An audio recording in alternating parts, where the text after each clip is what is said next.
Deep green moss clung to the ancient stones of the fallen city, clinging to fissures that gave the vegetation root space and channeled its sustenance from the grey, damp mist that permeated streets that centuries before had shone with gold. The girl and her companion's travel-worn boots trod the stuff, seeking out patches of greatest depth where silence of footfall might be had. She, leading the twain, stopped in a low crouch at the corner of one tumbled building, a small mist-shrouded plaza, opening before her. She held up a leather gauntleted hand and gestured towards a dark opening in the stones across the gap, turning her pale features and violet eyes upon her companion. The large, dun-haired man gave a brief glance to the hole, and then nodded slowly. Both checked grip on damp hilts. Both knew a fumbled weapon here may signal quick death. Keeping low, her dark copper plaits hanging heavy with moisture, furtive gaze piercing the shadows of the once mighty city brought low, Alicia Helena led the way across the open space. She knew these ruins, for she had inherited their history and had visited them before. She had hunted bestial Yuxid here, those thralls to the demons of the north. Her ornate short blades had spilled the blood of savage Guthric on its stones. To Alicia, these ruins were a home of sorts that called to her blood through centuries. Her comrade was Spake Baklesh, a Sentiarthan Neofa and rugged hillman.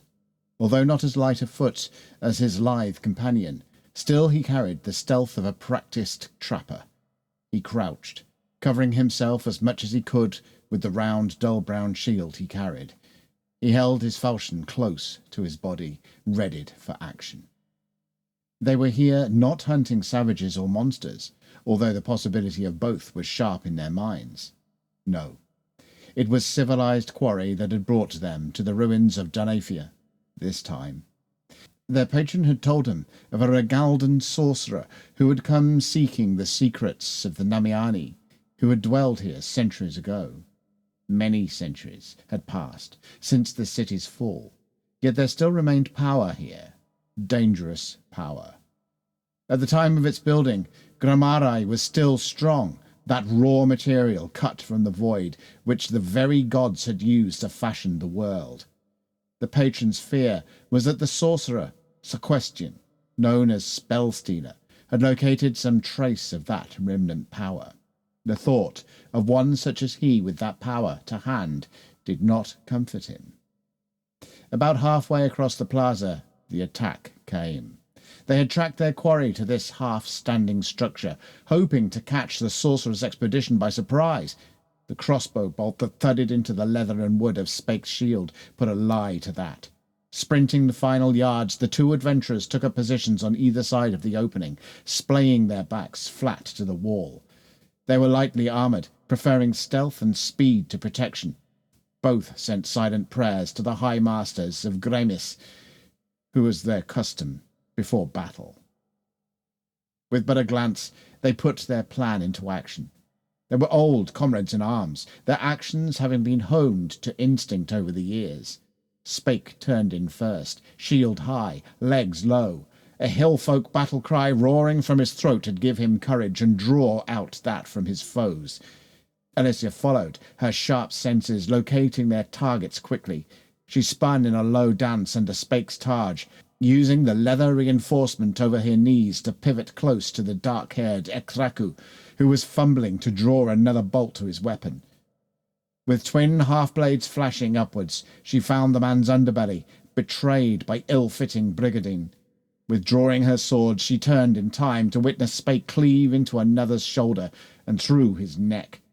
The big man looked disdainfully at a second bolt, this one having penetrated his shield up to its fletchings. Alicia shrugged. To her creed, walking close to death brought more to life. In the ghostly grey light that floated through the opening, the twain could see the beginnings of an enclosed colonnade, strewn with rubble from stone trunks that had failed to stand the test of time. Stilling their breath and focusing their hearing, faint echoes, perhaps of tools on flagstones, could be heard deeper within. "What is this place?" Spake whispered, in a low growl. "A temple," the girl replied, with a sharp hush. "To Faenya, when the god still cared," she added, indicating with a blade the entwining vines of dull gold cascading down the surviving pillars. When clean and bright, these would have shone as if holy light had spilled from the heavens to the frescoed ceiling. Alicia frowned. Faenya was chief amongst the Namiani deities, which her people, the Valoreni, had discarded in time since Jarnafia's fall. Whatever the spellsealer sought in a place such as this would not be a mere trinket. She retrieved an apple-sized sphere of leather from her pouch. A bone toggle held an opening in it sealed, and this she unhooked. A tallow light spilled from the gap, which Alicia directed down the hallway. With a quick glance to her companion, she proceeded furtively onwards. Jarnafia was one of the 3 great cities founded by the Namiani. It was the rise of these cities that indeed marked the end of an age of barbarism, filled with terrors and tragedies left in the wake of the god's destruction of the world that had been. These cities had served as beacons of hope, peace, and knowledge, centres from which fragile tendrils of civilization reached out. Such things rarely last. The barbarians at their gates ultimately brought downfall to these sacred places. The Namiani became an exiled people, forced into the wilds by the flood of the Arabiani, the Bukani, the Sentiathans, and others that had sprung from the ancient Hanakar. Alicia's antecedents had chosen to remain by the ruined edifice of Jarnathia, adapting to live alongside the Sentiathans, colonizing the lands that were once theirs, surviving in this new world, but forever keeping a watchful eye on their ancestral home laid low. With the glow of the sphere caressing tumbled rubble, Alicia and Spake crept down the hall. It ended in a collapsed wall, where once an ornate doorway had welcomed the faithful into the body of the temple proper. Now the entrance would be a clamber over blocks that had once been lintel, masonry, and ceiling. Squeezing through this obstacle, another source of illumination became apparent, ahead and left of their shadowed exit from the fallen structure. Alicia closed the toggle of her sphere's casing and slipped it back into her pouch. The light ahead came in the form of a hazy bronze glow. 2 large circular areas stood on the floor, hemmed in with low enclosures. High above, misty rays beamed in through apertures where windows had once been, enlarged from falling beams and roofing. The glow came from these circles, as whatever lay within absorbed the beams from above and spilled them back, as an almost liquid fashion. Silhouetted in the glow, several figures could be seen, some bent in activity at the one enclosure's edge, while others stood in a watching vigil. Alicia counted 9 in total, 5 working, 3 watching, and 1 hooded that she guessed to be the spell-stealer himself. She indicated the figures, directing Spake towards the shadows of yet more columns to their right, and her own actions to more on the left. The warrior nodded and moved softly into the gloom of his allotted direction. Sequestian, the spell-stealer, was unhappy. Not that his demeanour ever reached good cheer, but this place irked him. He lived on power, accumulated from others, and that had earned him his epithet. Yet here he was, digging into the bones of some long-dead city, searching for, well, what, exactly? That irked him too. He had been hired, which was already out of character for him, to guide this bunch of fools to this place. Yet still he did not know precisely what he had been sent to retrieve. The journey northwards from Rengald had been uneventful, arduous for one such as him. But they had made fair time. He had been given a map of this ruin, a crude affair showing basic patterns and landmarks. His employer had imparted to him the patterns in the grammari which would reveal the object sought. He had expected to overcome diversions and traps, but it seemed to the ancient Namiani were naive to such things, although, he mused, embedding the object within the foundations of a temple may have once been protection enough. Sequestian did know that these ruins, like those of Tanara to the south, were watched. He knew nothing of the Valoreni specifically, but knew their sort. remnants of an age past, keeping their secret, arresting the forward direction of the world by clinging to the anchors of the past. They were all ghosts that had refused to realize that their time was done.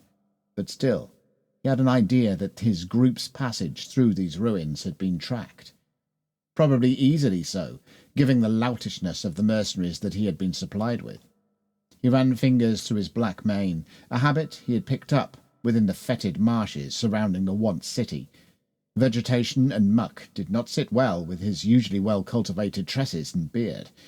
Thankfully, he mused, the homeward journey would be far less troublesome, and certainly in better company. A glint caught his eye, a distinct pattern of gramarye washing through the enchantment that he had placed upon his eyes. He had used a similar, broader spell to guide him to this spot within the temple, and the confirmation pleased him.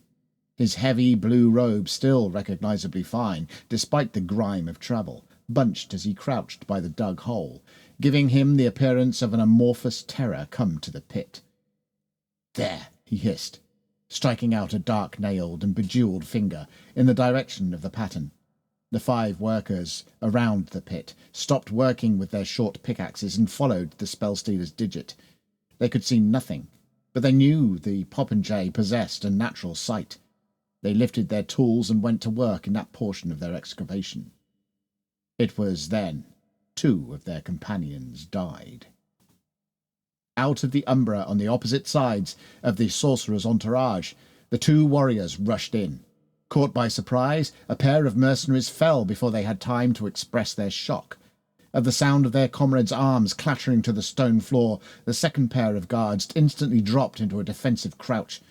The miners halted and turned, but their robed commander could not let the objective of his mission go unheeded. With a serpent-like hiss, he berated them, directing 3 to join the fray, but forcing 2 back to their digging. Alicia was finding her new opponent difficult. She was a hunter, more used to taking her quarry by surprise than facing a frontal attack. Her swordplay was quicker, but the experience of a soldier balanced out the guard's lesser finesse with his own blade. She could attack with a scything crossing flurry, but he could counter with shield. With his longer blade he forced her back and down, forcing her to take a more defensive stance. Spake, a more natural warrior with a stature rivaling his foes, fared better. He fought with the style of his folk, catching blows with his shield and using momentum to scythe at the mercenary's upper body. His more straightforward approach gave him a greater view of the fight than his ally, and so it was that he saw the workers move into the fray, hefting their picks. He called out a warning as he caught yet another blow of straight Rangaldan steel with the reinforced planking of his targe. Spake's warning came as Alicia tumbled low, avoiding a backhand swing. She felt the breeze of the blades passing, yet glanced up to assess her incoming opponent. He was unarmoured, carrying a short mining pick as a club. Digging her heels into the flags, she changed the direction, bowling herself towards the newcomer. Both of the Arabiani tried to catch her with their weapons simultaneously. Her roll took her past the miner, his blow clattering into the floor, dragging its wielder off balance and into the path of the guard's sword cut.